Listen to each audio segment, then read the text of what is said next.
자, 부동산 가격의 여러 가지 원칙의 내용에 대해서 살펴보겠습니다. 자, 거기 보시면은 이 564페이지에 우리가 가치 판단의 가장 중요한 전제가 되는 원칙이 최유효 이용의 원칙입니다. 자, 이 부동산 가치는 이 최유효 이용의 상태를 전제로 파악되는 가격을 표준으로 하여 형성된다는 원칙이죠. 자, 이 최유효 이용의 원칙과 직접적으로 우리가 관련 있는 원칙을 보는데, 자, 최유효 이용의 원칙과 관련해서 성립 근거는 얼마냐? 자, 최유효 이용의 원칙의 성립 근거는 이 토지에 있어서의 용도의 다양성의 특성과 부증성 등의 특성에서 나타납니다. 그러면 최유효 이용의 원칙과 직접 관련된 원칙은 크게 세 가지죠. 최유효 이용의 토대가 되는 시간의 원칙이 하나 있고, 내부적 요인이 하나 있고, 또 외부, 대외적인 공간의 원칙인 외부적 요인이 있습니다. 자, 토대가 되는 원칙으로서 시간의 원칙이 있고, 그리고 내부적 요인이 있죠. 대내적인 공간에 대한 원칙, 그리고 외부적 요인으로서 대외적인 공간에 대한 원칙이 있습니다. 자, 여기는 예측의 원칙, 그리고 변동의 원칙이 있습니다. 예측의 원칙은 부동산 가격은 장래의 수익성, 쾌적성 등의 예측에 있어서의 동향이나 추이 등을 반영을 해야 한다는 원칙인데, 자, 예측의 원칙과 관련해서는 부동산 가치가 있거든요.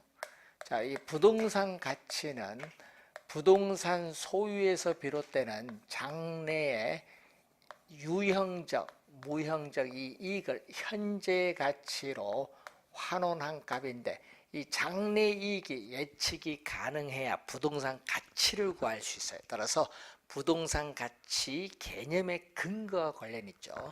자, 변동의 원칙은 부동산 가치에 영향을 미치는 가치 형성 요인은 항상 변동하기 때문에 그 변동의 인과 과정 속에서 부동산 가치가 형성된다는 원칙이죠.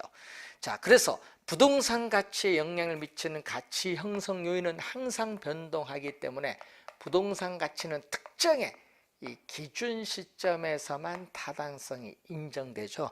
기준 시점은 대상 물건의 감정 평가액을 결정하는 기준이 되는 날짜인데, 그렇기 때문에 기준 시점 확정의 필요가 있고, 또 우리는 변동의 원칙은 시간이 경과함에 따라 이 비바람으로 인해서 노후화가 진행되면서 우리 부동산 가치가 하락을 한다는 또 물리적 감가와 관련이 있죠. 자, 그리고 거래 사례 비교법에 있어서 거래 시점의 사례 물건의 가액을 기준 시점의 가액으로 정상화시켜주는 작업, 또 이 시점 수정의 근거가 되기도 하죠. 자, 변동이 가끔 또 시험 지문에 자주 나오는데 특히 기준 시점을 좀 주의를 해 두셔야 되겠습니다. 자, 내부적 요인은 네 가지가 있죠. 이 균형의 원칙, 기여의 원칙, 수익 배분의 원칙, 수익 체증 체감의 원칙인데, 자, 여기서 정답 지문 단골이 바로 우리는 균형이죠. 균형 단골입니다. 그래서 부동산의 유용성을 최대로 발휘하기 위해서는 내부 구성, 예를 들면 노동, 자본, 토지, 경영 등에 있어서 이 내부 구성 요소 간의 결합에 있어서 균형을 이루어야 한다는 원칙.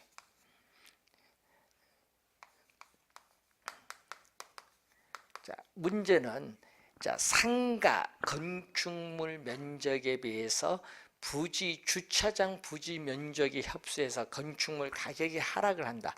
이 위배가 되죠. 이런 것을 우리는 기능적 감가라고 하죠. 기능적 감가.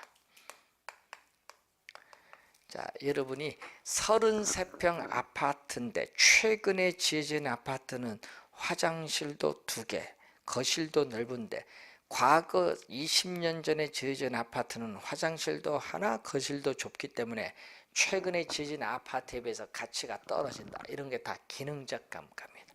그래서 여러분 기능적 감가 꼭 기억해야 됩니다. 기능적 감가, 여러분 2년 전에는 경제적 감가로 출제했어요. 하여튼 균형 잘 공부를 해 두셔야 될 부분이죠. 자, 그 다음에 기여의 원칙도 시험에 많이 나오는데 기여는 공헌의 원칙이라고 하죠. 자, 이 부동산의 가치는 부동산을 구성을 하는, 자, 부동산의 가치는 부동산을 구성하고 있는 각 구성 부분, 부동산을 구성하고 있는 각 구성 부분의 공헌도, 기여도를 합한 거다. 부동산 가치는 부동산을 구성하고 있는 각 구성 부분의 공헌도, 기여도를 합한 것인데 문제는 이때 주의할 건 공헌도, 기여도를 합한 것이지 생산비를 합한 것은 아니다. 생산 비용을 합한 것이 아니라 공헌도를 합한 거다는 거. 자, 예를 들어서 토지에 건물이 있죠. 1층, 2층이 있는데 비용을 우리가 추가로 투입을 해서 이 3층의 이 일부분, 이 3층의 일부분을 뭐 하고자 한다? 증축을 하고자 한다.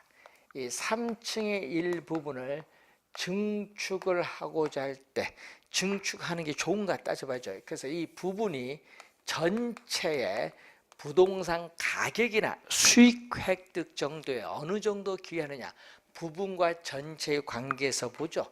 그래서 이 추가 투자에 있어서의 이 적정성, 적부 판단과 관련이 있습니다. 자, 그리고 주어진 필지를 인접 필지와 합병을 해서 이용하면 토지 가치가 더 오른다. 이것도 우리는 우리 추가 투자, 필지를 합병하는 추가 투자의 또 적정성 여부와 관련이 있는 것은 기여의 원칙. 자, 수익 배분의 원칙은 우리가 잉여 생산성의 원리죠. 자, 생산 요소가 있죠. 자, 생산 요소가 있습니다. 생산 요소인 노동이라든지 자본이라든지 경영, 노동, 자본, 경영 등이 있죠. 근데 토지는 우리가 지리적 위치가 고정되어 있다. 자, 토지는 지리적 위치가 고정됐는데, 자, 노동, 자본, 경영, 이 토지를 투입을 해서 발생한 총수익, 이 총수익에서 이 노동, 움직일 수 있는 생산 요소, 유동성, 움직일 수 있는 유동성이 있는 생산 요소죠. 자, 이 움직일 수 있는 생산 요소, 유동성 있는 생산 요소에 대한 이 대가를 지불하고 남은 잔여, 이 잔여 수익, 나머지죠. 나머지 수익이 위치가 고정된 토지에 제일 맨 마지막으로 배분하라는 원칙이 수익 배분의 원칙입니다. 따라서 수익 배분의 원칙은 토지 잔여법에 있어서의 이론적 근거가 된다. 자, 토지 잔여법에 있어서 이론적 근거가 된다. 잔여법의 이론적 근거가 되는 게 수익 배분의 원칙입니다. 자, 수익 체증 체감의 원칙은 단위당 투자액을 증가시키면은 수익이 증가하다가 일정한 단계를 지나서부터 수익이 감소한다는 원칙인데, 이 경제적 측면에서 이 건물의 적정 층수가 몇 층이냐? 그러면 10층을 지으면 최대의 수익인데 12층을 지으면 오히려 수익이 줄어들 수 있거든요. 그래서 경제적 측면에서의 건물의 적정 층수를 판단하는 이 수익 재정 체감인데, 요 세 가지가 제일 많이 나옵니다. 자, 외부적 요인으로서는, 자, 여기는 내부적 요인이고 여기는 외부, 요것도 주의 좀 해두셔야 돼요. 자, 여기에는 적합의 원칙, 외부성의 원칙, 그리고 경쟁의 원칙이 있습니다. 자, 또 시험 문제에 또 우리는 이 적합이 또 중요하죠. 시험의 균형과 더불어서 또 정답 지문 많이 묻는 거죠. 적합. 부동산의 유용성을 최대로 발휘하기 위해서는 이 부동산을 둘러싼 외부 환경에 뭐 해야 된다? 적합을 해야 한다는 원칙이죠. 외부 환경에 적합을 해야 돼요. 자, 예를 들어서 주택은 주거지역에, 상가 점포는 상업지역에, 공장은 공업지역에 있어야 됩니다. 그런데 공업지역 안에 주택이 있으면요, 공업지역의 표준적 일반적 이윤과 어울리지 주택이 못해서 주택 가격은 오히려 뭔다? 요게 적합하지 못해서 하락을 하는 것을 우리는 경제적 감가라고 합니다. 경제적 감가. 경제적 감가다. 자, 기능적 감가는 균형의 원칙, 적합의 원칙은 경제적 감가입니다. 자, 이런 게 있거든요. 여러분, 서민들이 거주하는 지역에 고급 주택을 건축을 하더라도 고급 주택은 건축비에도 못 미쳐요. 서민들이 주거 있는 지역이니까. 서민들이 있는 주거 지역에 어울리지 못해서 고급 주택 가격이 하락한다. 그건 무슨 감가? 경제적 감가. 자, 외부성은 외부 효과입니다.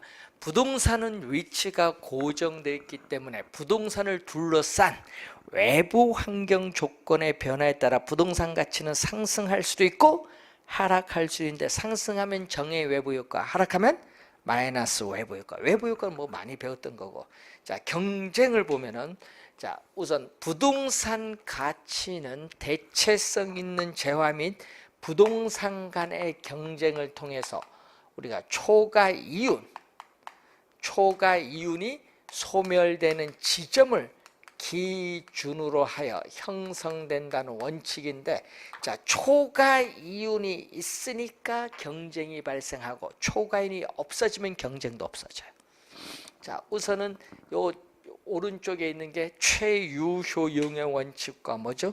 직접 관련이다. 직접 관련이 있는 원칙을 말하고, 그리고 간접 관련이 있다. 최유효 이용의 원칙과 직접 관련이 있는 것이 아니라 간접적으로 관련이 있는 원칙은 우리가 수요, 공급의 원칙과 대체의 원칙이 있죠.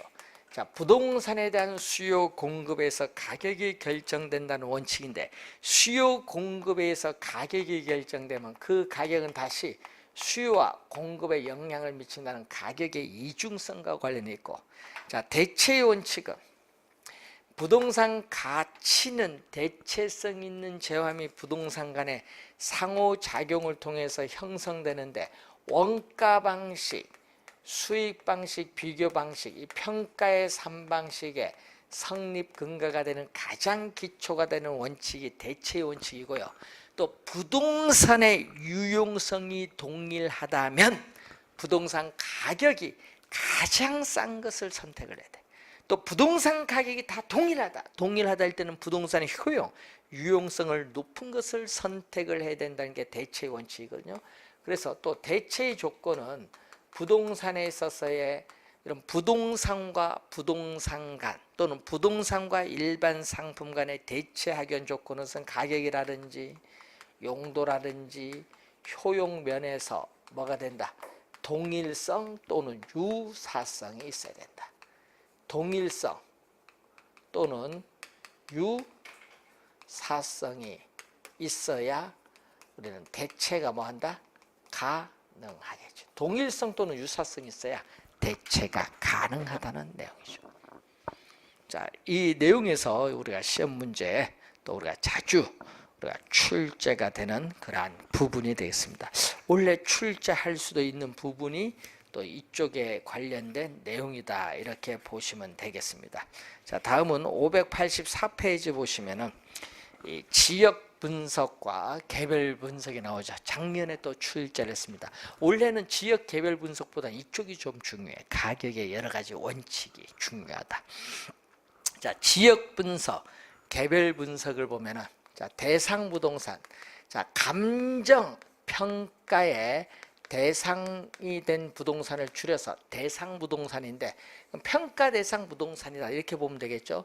자, 평가 대상 부동산이 속한 지역으로서 부동산의 이용이 동질적이고 가치 형성 요인 중 지역 요인을 공유하는 지역을 인근적이다. 인근적 개념 또 24회 시험에 출제를 했었는데, 그러면 이 대상 부동산에 속한 지역이 다른 지역과 구별이 되는 특징을 우리 뭐라고 한다? 대상 부동산에 속한 지역이 다른 지역과 구별이 되는 특징을 지역의 특성이라고 해요. 지역의 특성. 그래서 이 지역의 특성은 어떤 지역이 다른 지역과 구별이 되는 특징인데 이걸 파악을 해야 돼. 지역의 특성을 파악을 해야 됩니다. 즉 무슨 얘기냐? 대상 부동산이 어떤 지역에 속하느냐, 주거지역이냐, 상업지역이냐, 공업지역이냐, 어떤 지역에 속하느냐, 그 지역의 특성은 무엇이냐, 또 그 지역 특성이 부동산 가치 형성에 전반적인 영향을 미치는 지역 요인에 대한 분석이 바로 지역 분석인데, 그래서 요 의를 시험에 또 자주 우리가 출제를 하는 거죠. 자, 그래서 지역의 특성을 파악을 해서 그 지역 내 부동산들의 일반적 평균적 이용 방법인 표준적인 사용의 형상, 장래 동향을 명백히 해서 그 지역 내 부동산의 가격들을 평균한 값을 가격 수준이라고 하는데, 이 가격 수준을 판정하는 작업을 지역 분석인데, 시험 문제는요 이 가격 수준, 가격, 지역 내 부동산들의 가격을 평균한 값인데 시험에는 가격으로 많이 내거든요. 가격이 아니라 가격 수준. 항상 요걸 잘 봐야 돼. 표준적 사용, 가격 수준. 자, 그러면 개별 분석은 자, 성립, 근거.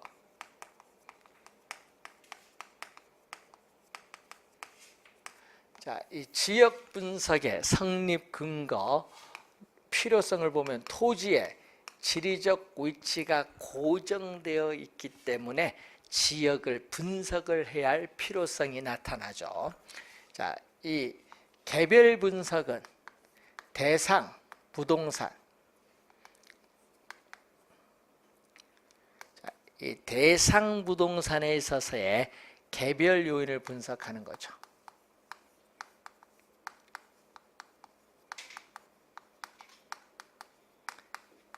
개별 분석은 대상 부동산의 개별 요인을 분석함으로써, 자, 대상 부동산의 개별 요인을 분석함으로써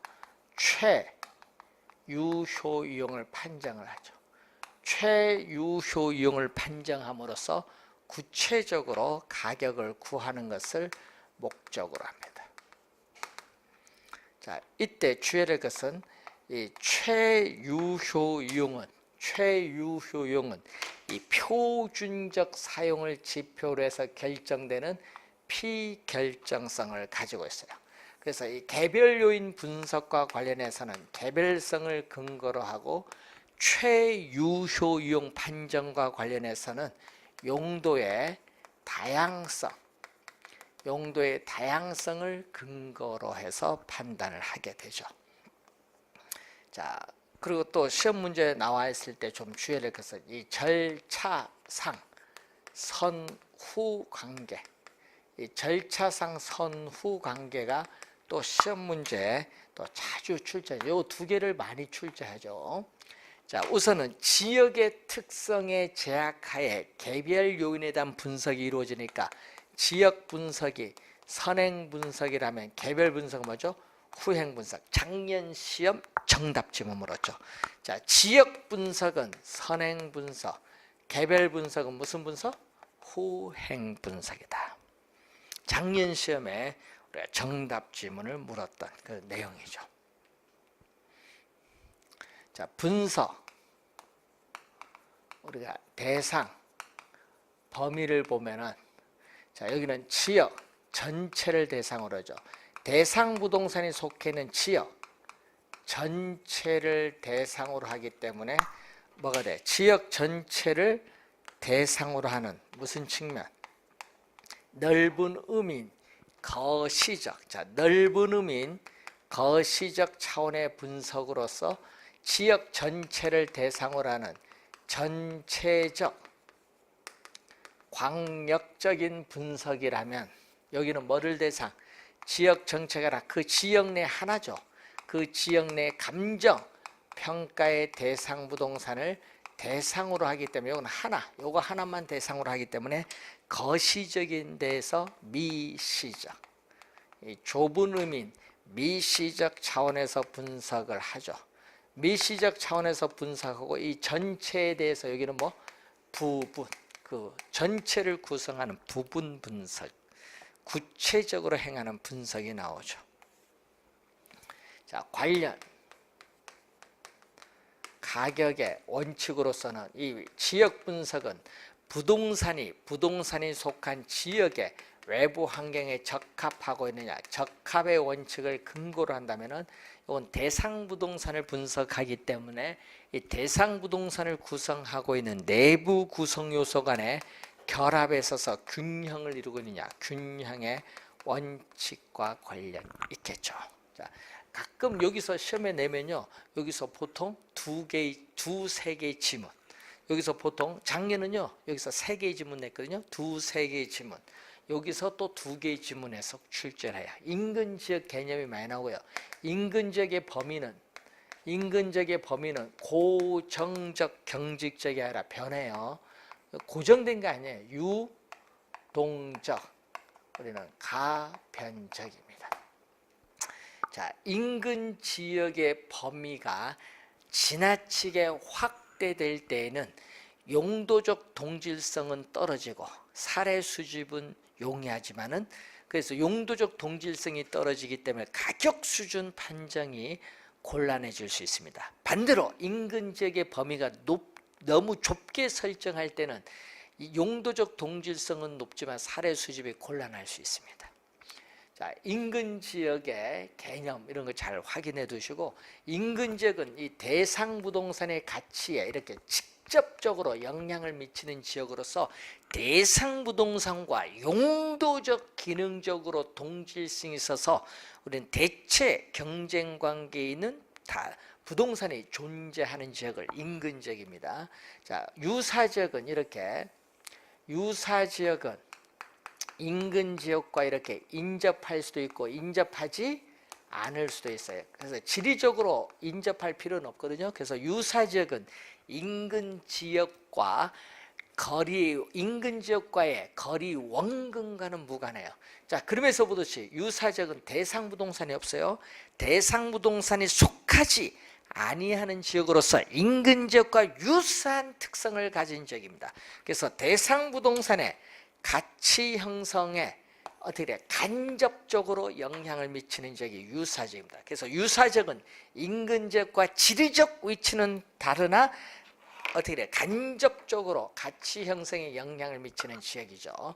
자, 그러면 인근 지역인데 이 대상 부동산과 대체 관계가 성립하고 우리가 가치 형성에 있어서 서로 영향을 미치는 다른 부동산이 존재하는 지역으로서 인근 지역, 유사 지역을 포함한 이것을 동일 수급권인데, 주의해야 될 것은 이 유사 지역은 동일 수급권 내부에 존재할 수도 있지만 외부에 존재할 수도 있거든요. 그래서 항상 우린 유사 지역이라고 말할 때는 동일 수급권 요 안에 있는 유사 지역 이렇게 얘기해야 됩니다. 그래서 이 동일 수급권까지가 우리는 사례를 수집을 할 수 있다. 그래서 사례 수집에 있어서 가장 먼 거리에 있다. 사례 수집의 최원방권이 동일수급권입니다. 자, 그래서 작년에 이렇게 나왔죠. 지역 분석의 대상 지역은 인근 지역, 유사 지역, 동일수급권. 맞는 질문입니다. 근데 지역 분석의 대상 지역은 인근 지역과 유사 지역 뿐이다 하면 이건 틀리지. 동일수급권에 빠졌잖아요.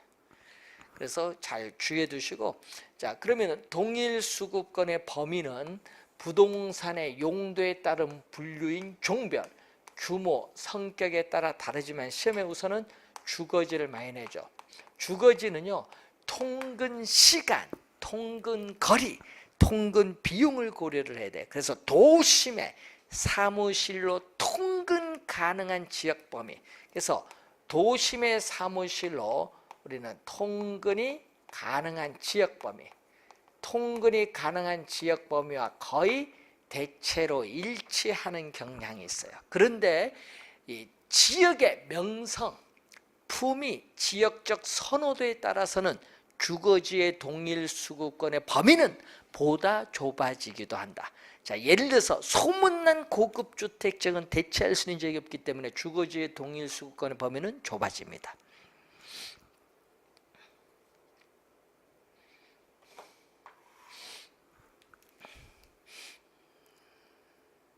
여러분 요즘에 보면 이런 게 얘기 많이 나오죠. 우리나라 주거지 뭔데, 여러분 우리나라도 있지만 외국도 다 있거든요. 자, 여러분이 우리나라 요즘에 서울 경기도에 뭐 얘기 많이 나오는데, 그 외국어 고등학교 뭐 자사고 폐지를 하면요, 어떤 현상이 나타나냐?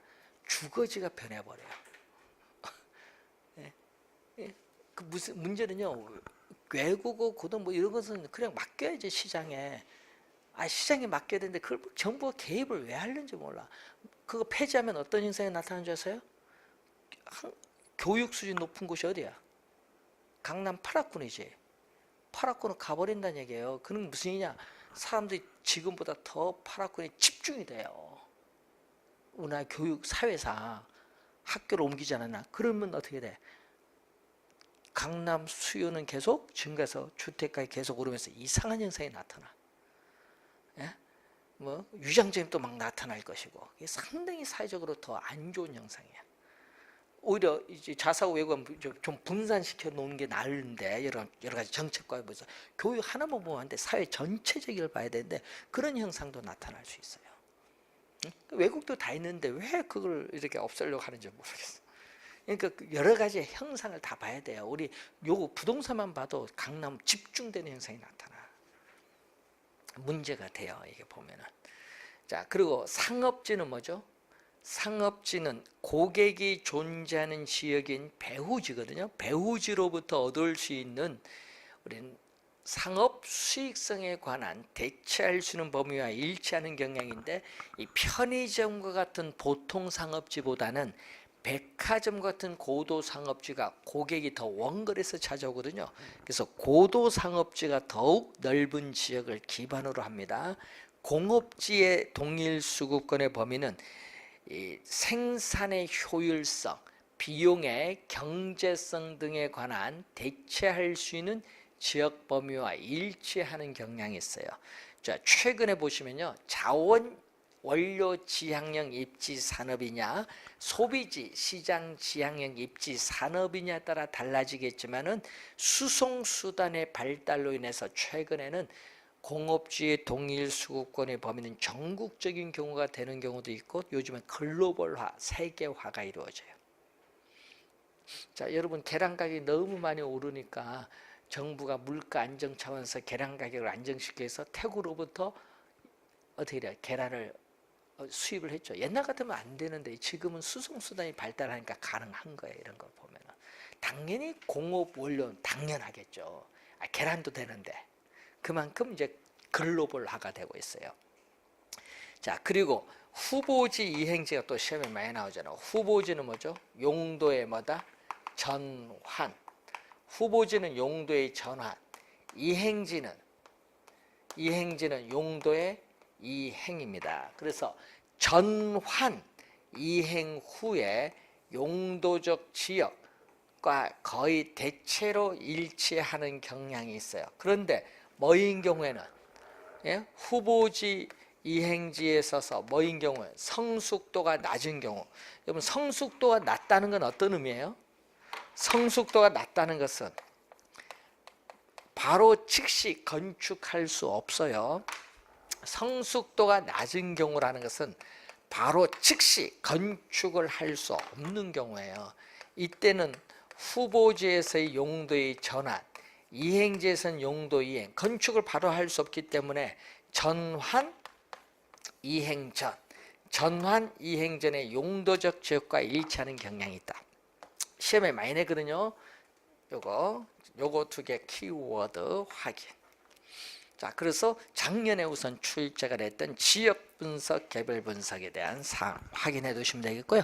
자, 다음은 이제 원가법이죠. 자, 감정평가의 3방식으로 가는데 여러분 교재에 원가법으로 이제 가는데 여러분이 613페이지로 갑니다. 원가 방식. 자, 원가 방식은 우리가 가격의 삼면성 중 어느 정도의 비용을 투입을 해서 생산된 재화인가, 어느 정도의 비용을 투입해서 생산된 재화인가, 이 비용성의 원리를 근거로 하는데, 이때 비용성은 우리는 상품을 생산하는데 투하된 비용이 얼마냐, 이 투하된 비용이 얼마냐, 이 비용성의 원리를 근거로 하고, 또 무슨 특징? 공급, 비용은요 공급 측면에서 중시하기 때문에 공급자 가격의 특징을 가지면서 나타난 방식이 바로 뭐죠? 원가 방식. 원가 방식인 비용 접근법이 나타나는데, 자, 원가 방식은 대상 물건의 가액을 구하는 원가법이 있죠.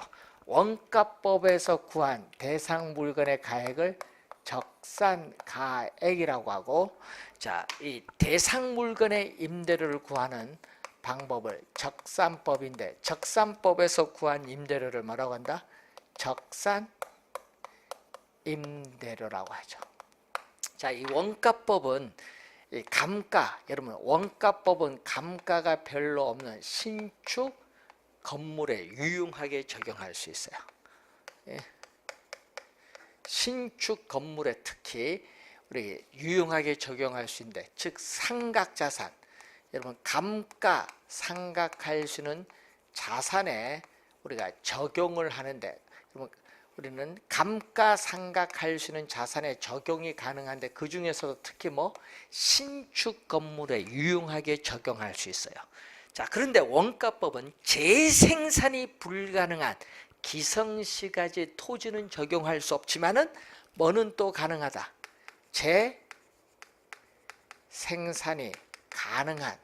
재생산이 가능한 뭐는 적용할 수 있다?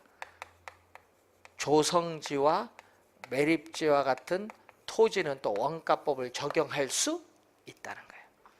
그러니까 재생산이 불가능한 기성시가지 토지는 적용하기 어렵지만 재생산이 가능한 조성지 매립지는 적용할 수 있고, 또 상각자산에 적용이 가능한데 신축 건물이 특히 유용하게 적용할 수 있어요. 자, 그리고 주의해야 될 것은 학교, 공공 또는 공익을 목적. 자, 공공 또는 공익을 목적으로 하는 특수목적 부동산 평가. 자, 공익을 목적으로 하는 특수목적 부동산 평가. 예를 들면 학교나 공항 등 공익을 목적으로 하는 특수 목적 부동산 평가에 유용하게 적용할 수 있는 것이 원가법입니다. 자, 비용이거든요. 그래서 비용 측면인 재조달 원가에만 치중을 하기 때문에 대상 물건의 시장성이나 수익성을 반영하기 어려운 단점은 있어요. 그래서 원가법의 개념을 보면은, 원가법은 대상 물건의 재조달 원가. 자, 여러분 대상 물건의 재조달 원가에서 우리는 감가 수정을 하여 대상 물건의 가액을 산정하는 감정평가 방법을 원가법인데, 이 재조달 원가에서 감가, 누계액 또는 감가 수정액을 빼죠. 이것을 뭐라고 한다? 재조달 원가에서 감가 누계액을 뺀 것을 우리는 감가 수정이죠. 그래서 대상 물건의 재조달 원가에 이렇게 감가 수정을 하여 대상 물건의 가액을 산정하는 방법을 원가법인데 하여튼 개념이죠. 이 수식은 꼭 기억을 해 두셔야 됩니다. 자, 그런데 항상 우리는 이 비용이나 원가는 다 같은 말이죠. 영어의 코스트를 번역한 겁니다. 그래서 재조달 원가 하면은 재조달 비용인데, 자, 그럼 요 수식에서 보면요. 재조달 원가는 얼마? 자, 재조달 원가가 여러분 기준 시점에 재조달 원가가 1억이에요. 1억. 그런데 재조달 원가가 1억인데 적상가액은 얼마? 적상가액은 자, 요게 1억인데 요게 1,000만 원이야. 1,000만 원이면 1억에서 1,000만 원 뺀 적상가액은 얼마가 될 수 있어? 9천만 원이 되잖아요. 그럼 9천만 원 되니까 이때는 재조달 원가가 크지. 그런데 만약 여기 제로가 되면 어떻게 돼? 감가 누계액이 없다. 그럼 1억에서 제로 빼니까 여기는 또 얼마가 돼? 1억이 되잖아요. 그럼 1억 같네요. 그러니까 여기 뭐 할 수도 있다? 같을 수도 있어. 그래서 재조달 원가는 뭐다? 재조달 원가는 대상 물건 가격. 여러분 대상 물건 가격이 바로 뭐죠? 적상 가액이거든요. 대상 물건 가격, 적상 가액의 뭐죠? 크거나 같으니까 상한선을 말한다. 재조달 원가는 대상 물건 가격에 뭐를 의미한다? 상한선을 의미한다. 상한선. 재조달 원가는 평가 대상 물건의 가격인 적상 가액에 무엇을 의미한다? 상한선을 의미한다는 것을 염두에 좀 두시면서 우리가 확인을 좀 해두셔야 되는데, 여러분 교재 614페이지에 오시면 재조달 원가가 나옵니다. 원가법을 구성하는 2대 요소인 재조달 원가와 감가 수정에 대한 내용은 잠시 쉬고 다음 시간에 설명하도록 하겠습니다.